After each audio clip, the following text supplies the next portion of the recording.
Hello and welcome back to the Untriggered Parenting Podcast with me, Paula Sampson-Lawrence.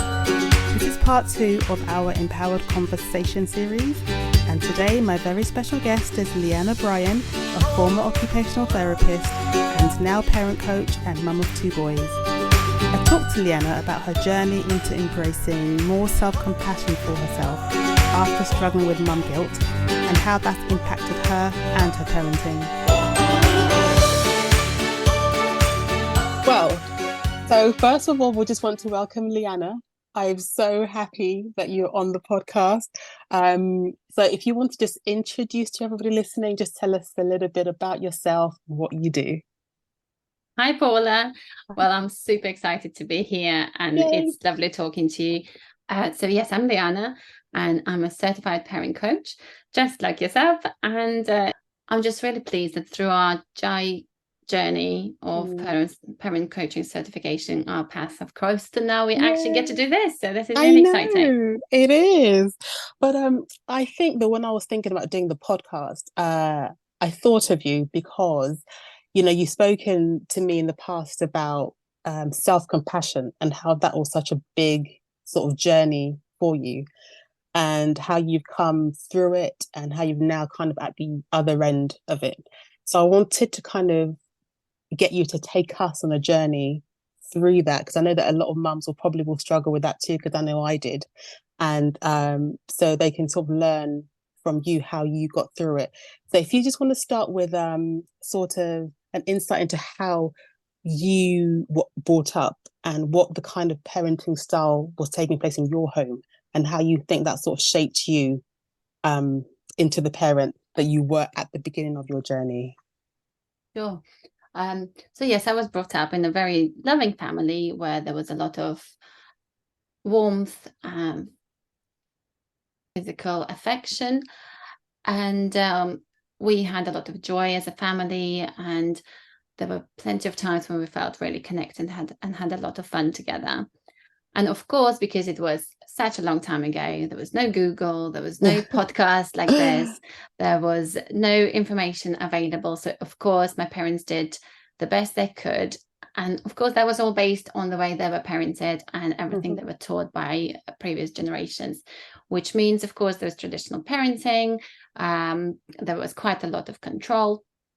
There was some shaming going on and some punishments, which I think majority of our generation families have gone through. So what also was present in our family was actually quite a lot of perfectionism. And so I would say on the outside, we looked like this perfect family and we were great, but of course we were not perfect. Nobody's perfect.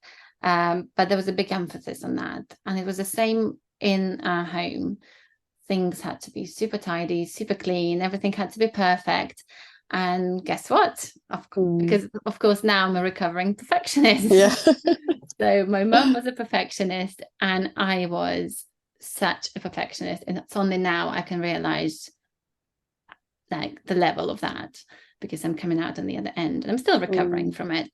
Yeah. So, but it does mean, like, because my family, we were quite empathetic and we were quite warm, I think I have inherited that side as well, which is lovely. But I have also inherited the other side, which means when my children trigger me and when I'm at my worst, some of controlling parts of me come out, just like my mum did. And do you think, because you mentioned the perfectionism aspect, do you think that was the biggest thing that kind of followed you from your childhood into your own parenting? Oh, it definitely did. And I think as tonight we're talking about self-compassion, I do think there's such parallel between perfectionism and things like self-sabotage, self-guilt, self-blame, self-criticism. And yes, it's only recently I've realized the connection between me being a perfectionist and actually all the self-guilt and self-blame I've gone through. And the lack of self-compassion. So yes, that's definitely something I have inherited, I think. And yes, it has taken a journey to come out on the other end. And just in general about self-compassion itself, as you've mentioned, like you know about my journey. I think it's one thing that nobody prepares you for. Like when a woman is pregnant, there's so much support on how to prepare yourself for labor, how to prepare yourself for breastfeeding, um, like all sorts of information out there, all sorts of groups you can go, but nobody talks about self-guilt, mum's guilt. Like, and that was one part I was not prepared for. Because me, again, being a perfectionist, when I was Yeah. pregnant, I was doing all those courses that I felt Yeah. like I'm ready. And my previous job as an occupational therapist also meant that I was quite knowledgeable in brain science and how nervous systems work and these sort of things. I thought, I'm ready. You're there, you have all the information. Yes. And I wasn't. I wasn't prepared for self-guilt. Yeah. We're never right. That's the thing about motherhood, isn't it? It's no matter how prepared you think you are, you're still not prepared enough. And that can be No. quite a shock to the system. But I wonder, at what stage did you feel or were you able to kind of pinpoint that this is something that you were struggling with? Because sometimes, I don't know about you, but I went through the baby stage quite fine. I was pretty happy with my my first child in the baby stage. I found it pretty actually quite straightforward.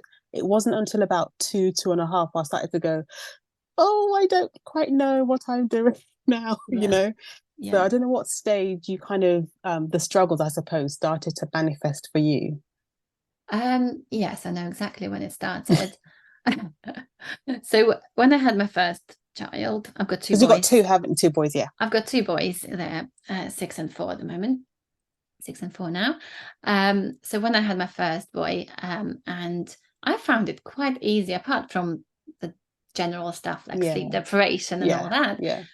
I felt I'm doing great. Mm-hmm. Like I actually was quite confident in my parenting, and I felt I could be the mum I wanted to be back then. Mm-hmm. Yeah. And then when Henry turned 2, I had my second boy. And this is where I've realized, You went, uh-oh, because that's what I did. I went, uh-oh. yes, I suddenly realized because again, once again, I thought I was prepared for. Yeah. I knew everything that babies need. So that Mm-hmm. part I felt I was covered. I knew I was going to have to juggle the two children. And yes, it still shocked me how much of a juggle it was. Mm-hmm. But again, what I wasn't prepared is the fact that I had to be okay not to be perfect, because suddenly I Yes. had to be okay with the fact that I cannot give my 100% to each of my children. Yes. And it took me a long time to get there. Mm. And that had a huge impact on me. So I started like feeling guilt so quickly, like into my, I started feeling guilt probably when my youngest son was like a month or 2 months old. Yeah. I realized it was like even little things, like my older child is talking to me. I'm like, am I looking at him? Am I making eye Yeah. contact? Is he feeling Mm. unloved now? I was so paranoid about making sure I don't lose my bond with my first child. Yeah. And then that also made me feel guilty. Okay, am I paying enough attention to my baby? Mm-hmm. Um, and it was just a spiral. So already then I felt, should I be feeling like this? Mm-hmm. Is this postnatal depression? What am I feeling? And yes, it was really hard. It was a hard journey. When I realized it was a proper problem, I think it was another year on, Mm. when I realized I'm bringing back the situations from a year ago, from maybe a year and a half ago, and I'm still going through over them. And I was just getting myself in such a spiral. And it would be literally evening conversations with my partner saying like, oh, do you remember this and this, which would be like 18 months ago. Yeah. And perhaps I was a bit harsh with my eldest son as I was trying to, I don't know, settle the baby or feed the baby. Yeah. And I would just go over it and over it. And I would get myself to such a state where it just Mm. wasn't healthy. I was physically like shaking. I was crying. Mm. It was like a shield over me. And I Yeah. realized this is not okay. This is not okay to be feeling like this. Like my mental health's gone downhill. Yeah. Um, yeah, that's when I knew like I need help. Like I need help because of course that was impacting then the way I could Yeah. parent as well. Yeah. So And yeah. did you have sort of support around you? Could you say, this is really bothering me. I can't seem to let go of, things that I can't control or can't get quite right? Were you able to kind of say it, or did you mostly keep that guilt inside? Well, luckily, my partner, he's very supportive, and bless him, he Mm. had to take like a therapist role during that time. And he was a good listening ear. So we did have a lot of conversations about that. And the thing is, like, he was really trying to help and say the right things. And like, it would be things like, you're an amazing mom, like, Mm. it's only like minor things, and let's look forward, not backwards, and things like that. And although he felt that they were the right things to say, Mm. they were still not changing my own perception of myself. Yeah. And they were not stopping the spiral. And yes, I did try and get some help, which seemed again all a little bit superficial. So yeah, so although I had people I could talk to, there are there's some other things I started doing which I thought were helpful in the moment, but actually they weren't, because I felt like I'm a bad mum. I felt Mm. I needed to get better at parenting my children. And Mm. what I was doing, I started like sourcing more information. It was more Instagram pages, it was more Yeah. books, it was more scripts. And I was just purely focusing, how can I be better with my children in those tricky moments? So I was just focusing on that rather than looking at Yeah. myself. How can I help myself? Instead, I was still trying to improve, being better mum. Yeah. So my focus was there, which actually then made me feel even more guilty, because you read I all was this and gonna think, say that. It oh, it probably was, didn't help, probably harmed a little bit more. that's the thing. Yes, it did not help. Although I had the information there, but I just, when I couldn't access it, when in the moment I struggled Mm. to be what I've read I should be, and to use the scripts I've read I wanted to use, and to use the strategies I wanted to use, then it was making me feel even more guilty, because like, what's wrong Mm. with me? Like, I'm failing at this. Like, how come other people can do this and I can't? And that Mm. actually went like, took me even deeper into the spiral of this self-sabotage. I was Yeah. just criticizing myself constantly. And it's amazing though, isn't it? Because we both know, as intelligent human beings, that you can't give 100% to two people at the same time. It's just mathematically Mm, impossible. But somehow we still try. And it's such a bizarre thing that your yeah, mind actually goes, it kind of overrides logic. And if anything, you totally. want to stay on something that doesn't make sense as opposed to just accepting it. I Mm. wonder, I don't know, it might be quite an impossible question to answer, but what is it do you think that makes us not want to accept what is? Why do we stick on that path of, no, there's got to be something more I can do? Do you think it's that thing of just feeling that you're never enough, and instead of accepting that you are enough? Mm. Yes, I think, if I'm honest, I think if we look at different individuals, it will be something different for Mm. different people. So, and it does take a deep journey inwards to Hmm. find out what that is. Yeah. Um, for some, I would like, for me, and I have done a lot of digging, and unpeeling loads of layers of myself. So for me, yes, absolutely, there will be all like a lot of limiting beliefs, like, I am, Yeah. if I'm not perfect, I'm not good enough, or if I'm Hmm. not perfect, I'm not liked, if I'm not perfect, I won't be accepted. Hmm. So although they were very subconscious things, and I had to, it was a lot of work to get to the bottom of those. Hmm. It's only now I'm aware of those. Yeah. At that moment, I just felt, no, I'm a I'm a bad mom. I'm a Yeah. bad mom. Yeah. I just need to do better. Like, what else can I do better Yeah. to become a better mom? I was not believing that there was a good enough mom. How do you think that kind of impacted your children? Or do you think the impact was just limited to you being hard on yourself? Do you feel like maybe you were hard on them as well before you kind of made that mindset shift? Oh yes, I think now, having gone through the journey we both have been through with Yeah. our coaching certification program, um, and knowing what I know now, I can absolutely look back and say, of course, it had a massive impact on my children. The Mm. more I was staying in that self-sabotage, self-guilt, zero self-compassion state, I was in a dysregulated state. Hmm. And that also meant that I was less present with my children. I was more anxious.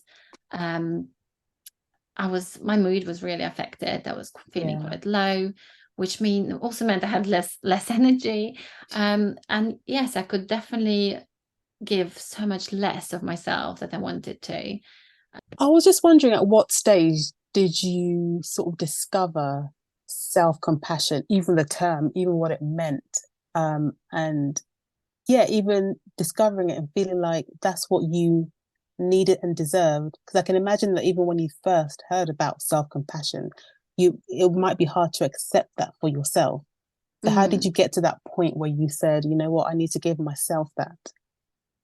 Um, I think first of all, I've heard the term earlier, self-compassion, or people would say, like my partner would say to me, oh, give yourself some grace and be kinder to Hmm. yourself. Yeah. And in my head, again, I could understand it and I could see why I needed to do that. And I just could not access it. It was like a block. So, and it wasn't until we started JAI certification Mm. program, parent coaching certification program. I mean, that was so transformational. We just went down such deep levels into such deep levels of myself, of Yeah. my own self-awareness. So, and I think the main thing that helped me shift it, like there were, well, three main things really. One is actually understanding my own perfectionism Hmm. and understanding the impact it was having, not just on myself, but actually on my children as well. It's Hmm. even realizing, hang on, do I want my children to be perfect? Well, for some reason, I'm Yeah. absolutely fine with them not being perfect. Yes, yes. So how come I'm trying to be perfect for them? What, and Hmm. if magically, like I managed to be perfect in everything, what are they going to learn? They're not learning any skills. They're not learning No. how I regulate myself. They're not learning conflict resolution. They're not learning how to Hmm. repair. So I realized actually perfection is not a good thing. So and with that, I think during the program, we've gone quite deeply into understanding our own generational patterns, Hmm. which then made me realize actually a lot of things that I did or the mistakes I've made, most of them I actually physiologically didn't have any other options. And actually, it was not my fault. Yes, yeah. And that was a huge discovery for me. That's And so it's a little powerful, bit, yeah. yeah. And if you think like of a keyboard of a computer, there's loads of buttons. And if the delete button is programmed to delete text, you press it, Hmm. it will do just that. And I've realized that's exactly how our nervous systems work. If we were pre-wired by our previous generations, not just our parents, our grandparents, our great grandparents, Yes. that meant that when we sort of go over that limit, or like when we flip our lid, as Daniel Siegel says, Yes. we Yeah. go into the triggered mode, when we go into quite hard feelings and deep feelings, we actually go into this habitual place where we just Hmm. act from whatever we've got built into us, whatever we are wired with. Hmm. So, however, if we start changing the programming, like the same with computers, if we actually decide that delete button is now going to create a space on in a Hmm. Word document, we can absolutely do that. Just get an Yeah. IT guy in. Yeah. So that was a big discovery for me, that just understanding my perfectionism and understanding that actually a lot of things and a lot of mistakes I have done were not actually by my choice, but Hmm. it was just they were meant to happen because I had no other options, Yeah. purely biologically and physiologically. So that was one thing. So the next thing through that process and through that journey, the biggest thing actually is learning the brain. Mm. Like Yeah, it helps massively. I it honestly think does. everybody should learn I about think the so brain. too. I think It so just too. honestly, it just makes so much more sense. Everything makes so much more sense. Like we make more sense to ourselves. Our children start making They do. more sense to ourselves. And I think the biggest one with the brain, I don't know how much detail No, I no, need no. to give Carry it. on. Yes. Hang on. um, so I really like the Daniel Siegel's hand model of flipping lid. And if Hmm. people are not familiar with that, I'll just suggest Googling Daniel Siegel flipping lid hand model. And I'll briefly go through this. Yes, Basically, please. what it is, if we look at our hand, And if we think that our wrist is our brainstem, and then the lower part of our palm is our primitive brain, which is basically our survival mode, which is our fight and flight, reactions, freeze. And then if we put our thumb into our palm, that's our limbic system, which is all our big emotions, feelings, sensations. And then if we cover our thumb with our fingers and our nails become prefrontal cortex. And that part of the brain just protects our limbic system. This is our impulse control. This is our rational thinking. So yes, and ideally we make all good decisions when we protect our limbic system, and the lid is on the top of the limbic system. So, and actually when I understood that, when we do flip our lid, then we've got our limbic system exposed. We've got two options. If we're feeling in a good, safe place, we can go back up, cover that lid, and we can actually use all the strategies we know, all the scripts we've learned, and all the tools we have in our pockets we can use. However, most of us have got some baggage. Most of us have got history. And that means we tend to go down to the bottom of our brain, which is our survival mode. And this is what we do when we yell at our children. This is what we do when we start threatening them, when basically we see them as enemies. We want to fight against them. So I always understood this in relation to my children's behavior and how they trigger me. And when I was explained this model, but with the thought of self-compassion and guilt, that was a really powerful shift for me. And basically it's the same thing. When we're feeling guilt, this is when our limbic system is exposed. We have that feeling of guilt. And then when we spiral down into our primitive brain, when we're in a survival mode, whether it's fight or flight, whether we freeze, whether we totally freak out, the longer we stay in that bottom bit and we choose, as Daniel Siegel calls it, the low road, we are actually retraining our brain to stay in that mode, in the lower brain, more and more often, which means next time we flip our lid, and it could be our children triggering us, we are more likely to go back down rather than up. And once I understood that, for me, that was so powerful. I realized, right, so me going into this self-criticizing mode, self-guilt, self-blame, I realized I'm likely to be making more mistakes. And that was true. When I was in that mode, it was absolutely true, because I kept going back into this lower brain, and I kept going into dysregulated state, which meant next time when my children did some behaviors that were particularly triggering for me, I had less chances to have that pause and actually think, okay, what do I do now? How do I want to respond? And I was more likely in a place where I was just going straight down, spiraling down. So when I realized that actually my self-sabotaging, me blaming myself constantly, is actually reinforcing my mistakes that I was fearing, and that made to me like total sense that right, I've got to absolutely force myself look up. And that was a big shift for me. That was a big shift, I can imagine. That's really powerful, I think, because obviously a lot of people don't have access to that kind of information, but I think that even in a kind of general sense, I always say you can't give to your children what you don't have to give, to yourself. So Totally.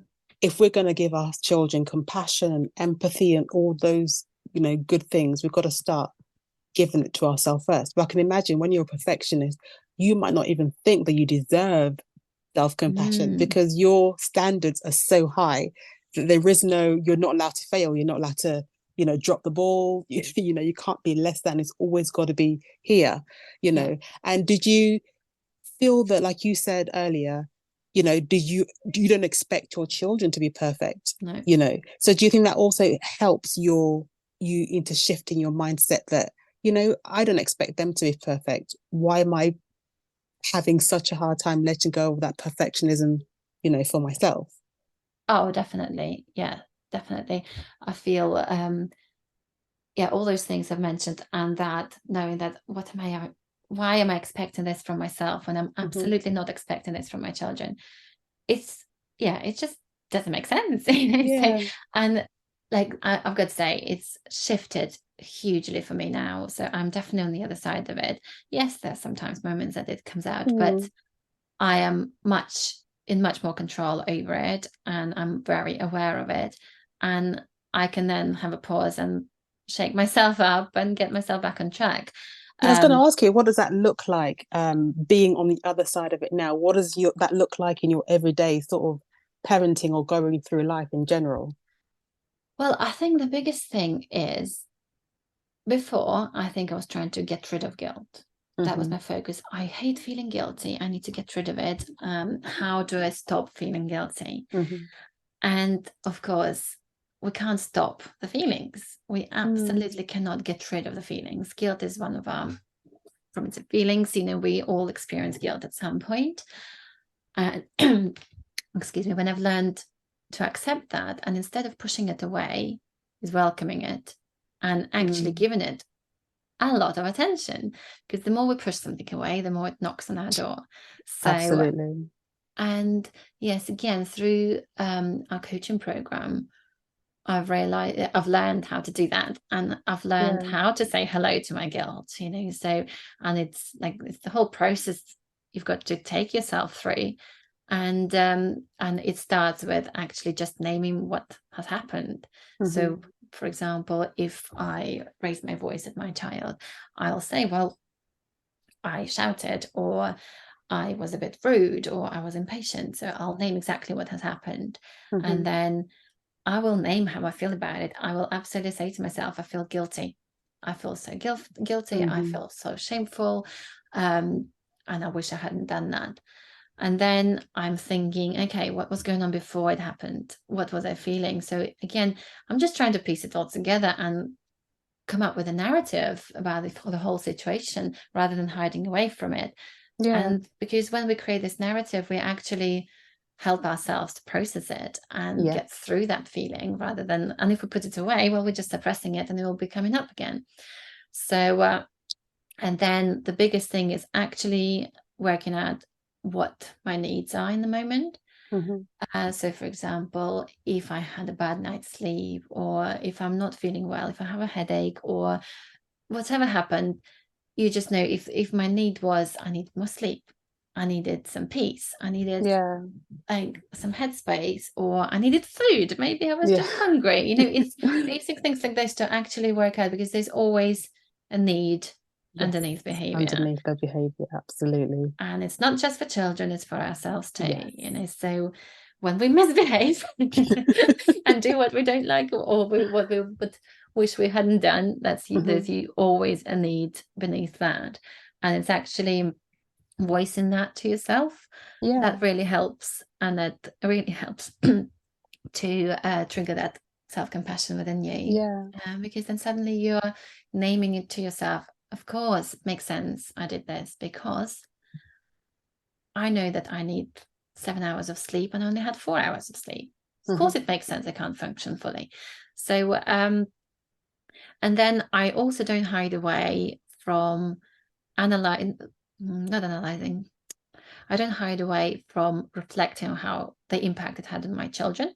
Mm. When in the past, I was just like, oh gosh, were they scared of me? Or Yeah. does it Which mean that, added to your guilt, I'm sure, was it, yeah, didn't it? yes. And I do it from, I'm taking the top road of that, Hmm. if we go back to the hand model. And I do it from the place of consciousness, that I'm Yeah. actually looking and reflecting what's gone wrong.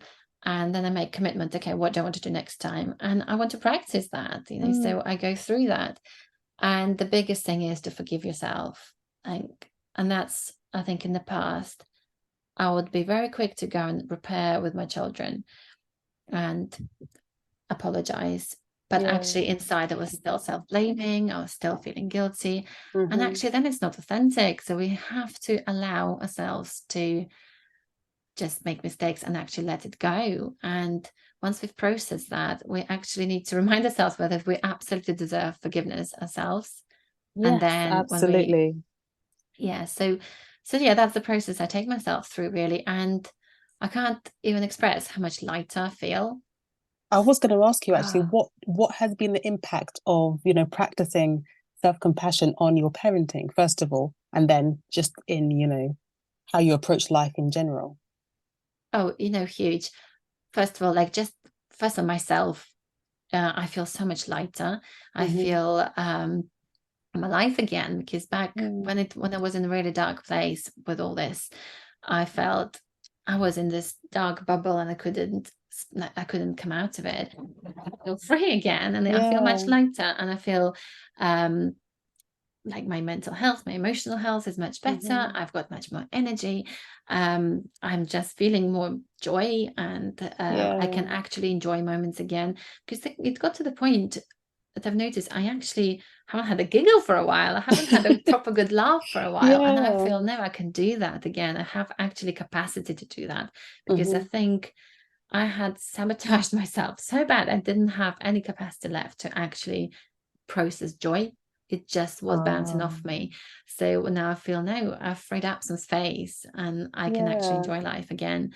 Um, and actually, since I had found this self-compassion, I've noticed that actually I have become a much better parent. Mm-hmm. And it makes sense, because again, if we're in a dysregulated state, if we keep going back into this self-blame and overthinking and being in this vicious circle of self-criticizing, well, it's impossible to learn new things. Like, Yes. we absolutely cannot learn or grow when we're stressed, when we're just not in the right state of Mm. mind.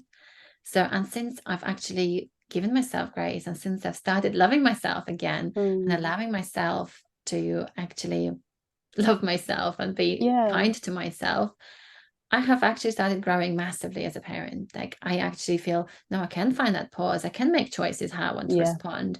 Mm-hmm. And only then I actually shifted the things I wanted to shift from the start. So yeah, the self growth has been noticeable, and it's just much more effective. I Oh, just that's realized it had to amazing. start for myself. And Yeah. actually, the other thing that has definitely shifted, which I'd never thought I had a problem with, and it wasn't necessarily a problem, but I definitely got better at it since I found self-compassion, is actually I feel have so much more confidence in setting boundaries. And Wow. they're not just boundaries with my children, it's actually just in general. General. So it would be, if I know something will be too much for me, if I know something just doesn't feel right, or I'm too tired, I'm much happier now to say, actually, no, thank you. No, I can't make it. Or Yeah. even with my children, if for whatever reason they want me to, I don't know, if we've been running around playing some crazy games, they're two boys, so it's a lot Yeah. of rough Of housing course. going on, and it's exhausting.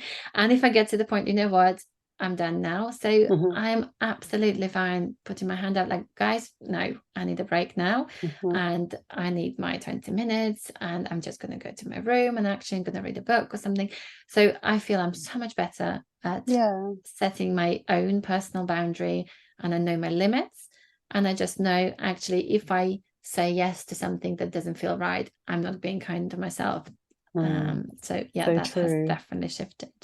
I think the biggest thing from all this I'm noticing is actually my children begin to learn self-compassion. And Oh, that's a wow. Yeah. huge thing for me, where I think, yeah, this journey was worth it. And there was a situation with my 4-year-old where he had a nightmare. He had a really bad dream, and he came into my bed, and he just was awake probably, I don't know, between 2 a.m. till 6 a.m. Mm. So, and of Wow. course, I didn't have sleep with him together. Yeah. So we both had sleepless night. And that meant, of course, the following day was really tricky. Um, all his tricky things came out, and equally I didn't have full capacity to manage the behaviors the way I wanted to manage, and help him the way Mm-hmm. I wanted to help him. Um so and at night time, when we were having conversation, I said, I'm so sorry, like, today I had a really tricky day, I've not slept well, and I probably wasn't helping you in your tricky moments the way I would want to help you. To which he went and said, yeah, I think I had a tricky day too. And I think that's because I had a Oh. bad dream last night. I thought, wow, so he's, instead of shaming himself, Yeah. instead of thinking, oh, I must have been like bad, or I must have Hmm. done something wrong, he's actually reflected, no, I've also had a tricky day, and that's probably because I had a bad dream and I've not Yeah. slept well. And I just thought, wow, that's my 4-year-old sharing some That self-compassion. is. That's So yeah, that's amazing. I the love that. biggest thing for me, that they're learning that too. Yeah. Well, what I was going to ask you is if you've got a client that's come in who struggles with, a lot of us struggles with mum guilt and trying to get them to a place of self-compassion, what are sort of, one or two steps that you would get them to start thinking about so that they can shift and lean into more self-compassion for themselves? I would probably want to start with the question, if your child makes a mistake, and you know that they're feeling bad about it, and you also know that they didn't do it by choice, it's purely because they were, I don't know, they're poorly, or they're having a bad day, or they had a tricky situation at school. How would you treat them? Mm, Would you criticize them for that? Would you want, what will be helpful for your child? yeah, And I think majority of parents, especially when they're in the calm state, would yeah, hopefully want to help their child and actually empathize with the fact they had a tricky day. yeah. Um, or if they're poorly, they want to empathize. And of course, then it makes sense that they're just feeling a bit icky. Um, and I just want them to reflect, well, that love and that compassion, that empathy we're showing our children, why do we feel we're not deserving it ourselves? Why are we Yeah. treating ourselves differently? Hmm. I think it is important to always self-reflect. I think sometimes we don't even stop to think about why we do what we do. So, Mm, it's always important to first at least stop and say, why do you do that? Do you even know why? Is it serving yeah. you? Mm, That's always a very important first step. And yeah. anything you think they should do after that, just I don't know, baby steps.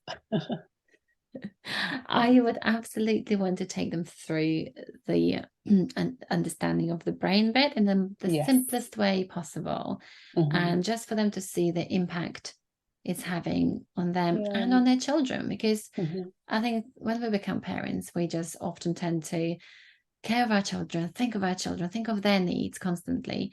And Yeah. actually, when we start joining the dots and seeing that actually certain things that we think should be good for them Hmm. impacting our children in a negative way, just the same as lacking self-compassion, is Hmm. absolutely affecting their children. Yeah. And it's Yeah. helping them to see that, hopefully could make some shifts as well. Yeah. And the very, very last question. In the work that you do, coaching, working with parents, trying to make that shift into more gentle, conscious, empowered parenting, what's your big vision? What's your why that you do what you do? Oh, it's a big why. That I is a big think, question. yes, I think already we're talking now over 14 years ago when I first started working with children and families when I was an occupational therapist. Um, it has become apparent to me that there are so many children out there who don't understand their children, not just their Hmm. children, there are teachers who don't understand how children's brain work, or a lot of behaviors are misunderstood. And for me, it was always like I just felt so hurt for all those children. Like I want all Yeah. children to be understood. I want children to be helped and heard and seen. And but then I also realized that actually people are not choosing Hmm. to respond in certain ways. A lot of it comes from just lack of knowledge. Yes. A lot of that comes from a lack of resources, and only then, like lack of awareness, and only then comes some sort of inner work. So for me, when I worked with the families before, I was seeing children like for an hour a week, and it was great. It was impactful. I was doing sensory integration interventions with children with autism. However, that 1 hour in the whole week would have a little bit of an impact, but it Mm. was consultations with parents I was having. And I've realized, oh my goodness, I can empower this parent so much and they can do the strategies at home every day, not just an hour of during my session. If I empower the parent, if I give the parent the strategies, if I give the parent to understanding why they need to be done, certain specific things, and they implement them at home, suddenly the child's life becomes better. Yes, And absolutely. I've realized now, so that was specifically in my occupational therapy world, but this is everywhere. So a lot of parents parent in a certain way purely because they don't know any better at this stage. And every parent is doing the best they can in the moment with the available resources they have, with the available information they have, and with the available skills to them in that moment. So, and yeah, my passion is to empower parents so they feel confident and so they develop those solid leadership skills, so they can parent with compassion, with empathy, so they can have trust and connection in their families, and then children will be understood, and we can family by family we can create a much better place for future generations. Absolutely, I love that. No, it sounds very global, but I think it's possible. It is. I think it's possible too. I'm right there with you. Well, that was amazing. Well, thank you so much for coming on and having the chat with us. Oh, That was thank really you. good. It was as good as I thought it was going to be. We always have such good little chats, don't we? And I've always learned so much actually when I finish talking to you. You always give me things to go away and think about. So I'm very grateful to you. So thank you. Oh, I feel so privileged to be here with you tonight. Thank you so much for having me. I've really loved this. Oh, good. I'm so glad. Thank you so much for listening today. If you'd like to connect with Liana, you can do so on her website, which is www.myparentinghabits.com, and she's also on Instagram under @myparentinghabits. As always, if no one has told you today, you're doing a great job and I'm proud of you. See you next time.